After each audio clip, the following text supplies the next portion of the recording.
Bonjour, je voudrais aujourd'hui parler de liberté et de démocratie à travers la légitimité à exercer le pouvoir politique. C'est un sujet qui est vieux comme le monde, de toutes les sociétés, de tous les temps. La légitimité à exercer le pouvoir politique a toujours été très sensible. Cela a souvent été source de guerres, de déchirements, et ce sont les populations qui sont toujours les victimes de ces luttes dont l'enjeu est le pouvoir politique. Et un des traits caractéristiques des États instables et faibles, des sociétés faibles, est justement la fragilité de la légitimité à exercer le pouvoir politique. Et en la matière, il faut dire que pendant plus d'un siècle, la terre entière a admiré l'Occident, dont les régimes politiques, que ce soit des démocraties ou des monarchies constitutionnelles, les régimes politiques en Occident ont fait montre d'une grande capacité à civiliser l'affrontement politique par l'alternance démocratique. Et cette alternance démocratique est basée sur un certain nombre de piliers, dont l'état de droit. L'état de droit qui euh, a des règles de dévolution du pouvoir politique, règles préétablies, transparentes. Il y a aussi la liberté d'expression, parce que sans liberté d'expression, la démocratie est vidée de son sens. Liberté d'expression qui permet aux différentes forces de la société de briguer le suffrage des populations en vue d'être investies du pouvoir d'État et agir au nom de l'État pour le compte de la population souveraine. Il y a aussi la justice, une justice qui doit être impartiale, parce qu'il n'y a que la justice impartiale qui donne tout son sens à l'état de droit. S'il n'y a pas de justice impartiale, l'état de droit n'a pas de sens. Et l'Europe, l'Occident, a été longtemps fier de ses valeurs démocratiques. L'Europe même s'appelait le monde libre, le monde démocratique. Et effectivement, cela a été une force de l'Occident parce que quand celui qui exerce le pouvoir l'exerce avec une légitimité qui est forte, cela fait bénéficier à l'État de tout le soutien populaire, et c'est le soutien populaire qui est la force motrice de l'État. C'est dans le soutien populaire que l'État trouve sa force d'action. Et nous observons malheureusement que ces derniers temps, il y a de plus en plus en Europe la censure qui entrave la liberté d'expression, un des piliers de la démocratie. Il y a aussi, nous observons, une certaine instrumentalisation de la justice contre les adversaires politiques. Et tout cela met en péril en Occident, aujourd'hui, la démocratie qui a été, comme on vient de le dire tantôt, la force de l'Occident. Et je veux donner des exemples précis. Il y a quelques mois, tout le monde a retenu son souffle. Parce qu'aux États-Unis, on se disait, mais la justice américaine va-t-elle disqualifier Donald Trump dans la course à la Maison-Blanche? Nous avons vu quelle en a été la suite. Ceux qui ont voulu instrumentaliser la justice pour éliminer Trump n'ont pas réussi. Et le peuple souverain, le peuple américain, a accordé sa confiance à Trump. Nous avons aujourd'hui en France, c'est Marine Le Pen qui est menacée d'inéligibilité par la justice. Marine Le Pen, la patronne aujourd'hui du plus grand parti politique en France, en tout cas en termes de soutien populaire, en termes d'élus, de représentants à l'Assemblée nationale. Pourquoi la justice française devrait-elle empêcher le peuple de faire un choix entre Marine Le Pen et ses adversaires politiques? Tout cela fragilise la démocratie. En tout cas, cela fragiliserait la démocratie en France. Oui, aujourd'hui en Occident, certaines forces obscures semblent piétiner les valeurs démocratiques pour des agendas, je dirais même des agendas secrets établis dans le dos des peuples. Ces forces obscures doivent être mises hors d'état de nuire parce que la démocratie est une valeur importante pour une société. En tout cas, l'Occident nous l'a montré et nous qui n'avons pas ces valeurs démocratiques, nous en voyons bien les effets néfastes du manque de démocratie. Et peut-être nous appartient-il, à nous autres qui n'avons jamais connu d'alternance démocratique légitime et paisible depuis nos indépendances, peut-être nous appartient-il de mettre en garde les Occidentaux aujourd'hui contre cette perte de valeurs démocratiques, cette perte de la démocratie en Occident. Oui, je suis ivoirien et mon pays n'a jamais connu de passation des charges entre deux chefs d'État. Mon pays n'a jamais connu, disons-le, d'alternance démocratique. Je vais vous conter cette petite histoire de mon pays. Notre premier président, c'était Félix Houphouët-Boigny, et il est mort de vieillesse au pouvoir en décembre 1993. Donc il n'y a pas eu de passation des charges entre Houphouët-Boigny et son successeur à la tête de l'État, Henri Konan Bédié. Henri Konan Bédié a été renversé par un coup d'État à la Noël 1999. Donc il n'y a pas eu de passation de charges démocratiques entre Henri Konan Bédié et son successeur à la tête de l'État, Robert Guéhi. Robert Guéhi a quitté le pouvoir par sa fuite face à un soulèvement populaire consécutif à sa tentative de confisquer le pouvoir malgré une élection perdue en 2000. Donc, il y a eu un mouvement vers le palais, il a dû fuir. Et donc, il n'y a pas eu de passation démocratique, de passation de charges entre Guéhi Robert et son successeur, Laurent Gbagbo.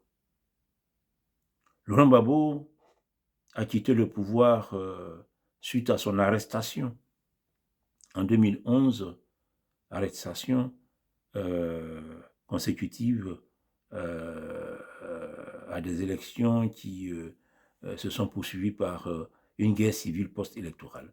Donc il n'y a pas eu de passation démocratique, passation de charge entre Laurent Gbagbo et son successeur, Alassane Ouattara. Et Alassane Ouattara est au pouvoir depuis 2011 et tout semble indiquer qu'il a l'intention de se maintenir au pouvoir. Donc voilà la Côte d'Ivoire, sacré pays, où depuis les années 1990, il y a toujours des problèmes d'éligibilité à la présidentielle pour des poids lourds politiques, en tout cas pour une partie de la classe politique. Si ce n'est pas pour une question de nationalité contestée, la disqualification s'invite pour des questions de condamnation judiciaire. Des fois, on parle de double nationalité ou tout autre motif que l'imagination fertile des combinats n'a aucun mal à produire. Alors, avec ce manque de culture démocratique, comprenez bien que le pays ne peut pas connaître la paix et la stabilité.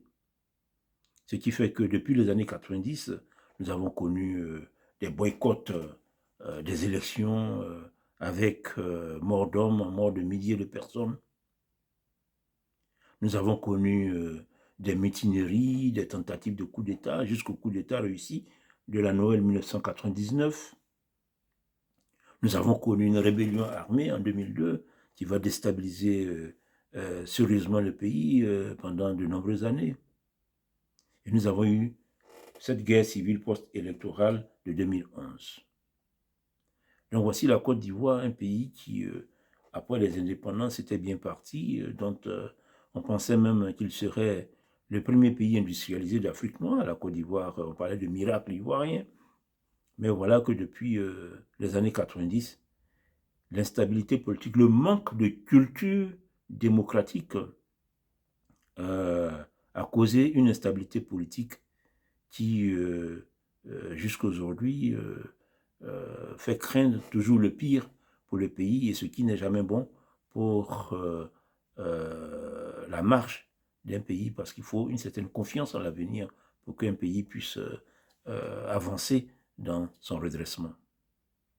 Alors aujourd'hui, cette année 2025, espérons que tous les prétendants à la magistrature suprême puissent compétir sur un pied d'égalité. Il y a d'abord le président Ouattara. Il a déjà fait, normalement il faut faire seulement 2 mandats. Il en a déjà fait 3, il veut faire un 4e. C'est pas grave qu'il puisse compétir comme tout le monde. Il y a Tidiane Thiam, pour lequel on entend parler de problèmes de double nationalité, parce qu'il serait franco-ivoirien et qu'il n'aurait pas abandonné assez tôt sa nationalité française. Je crois que nous savons tous que Tidiane Thiam est ivoirien. On se connaît tous à Abidjan. On sait quelles sont ses origines familiales. C'est un Ivoirien. Que Tidiane Thiam puisse se présenter comme tout le monde. Il y a le président Laurent Gbagbo, qui a été à La Haye. Il s'est battu, il a gagné son procès. Aujourd'hui, il est retourné au pays. Il veut participer au combat politique, mais que Laurent Gbagbo puisse se présenter comme tout le monde. Et il y a d'autres hommes politiques, Afin Guessin, Mamadou Koulibaly, Jean-Louis Billon.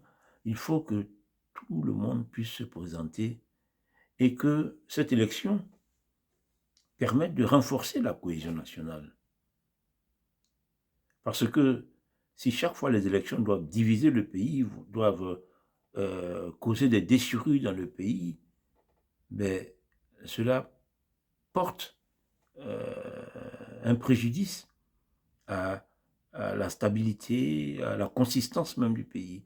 Et il ne peut pas y avoir de démocratie sans communauté d'affection. Et il faut éviter que les élections viennent détruire, viennent créer des tensions dans la société qui portent atteinte à la communauté d'affection.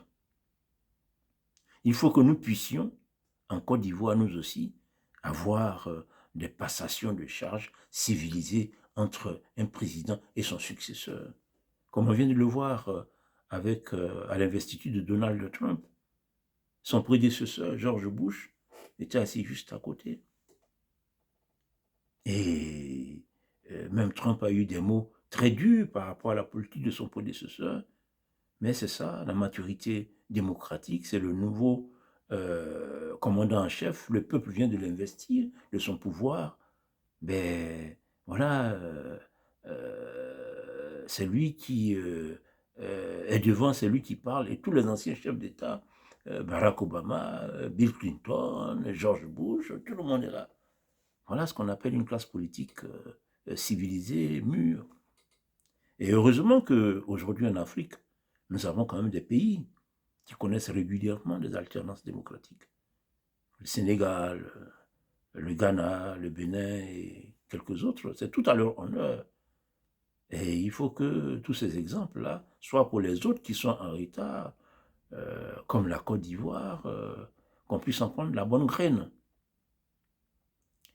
Pour revenir à la France, par exemple, puisse, en France, la justice laisser le peuple trancher entre Marine Le Pen et ses adversaires politiques. Parce que ces tripatouillages portent atteinte à la légitimité de celui qui est au pouvoir. Et quand la légitimité de celui qui est au pouvoir n'est pas assez forte, mais l'État ne peut pas bénéficier de l'adhésion populaire à son action. L'État tire sa force de l'adhésion populaire. Donc, que ce soit en Afrique ou en Occident, tous les tripatouillages pour éliminer les électeurs sont des tares pour la société. Partout, finissons-en avec l'instrumentalisation de l'appareil judiciaire à des fins politiciennes, car cela affaiblit terriblement les États. Et aujourd'hui, il y a un véritable déclin d'un certain nombre d'États en Europe, et les questions de liberté, de démocratie, de légitimité à exercer le pouvoir n'y sont pas pour rien. Oui, disons-le tout net, éligibilité à tous pour sauver la démocratie. Je vous remercie.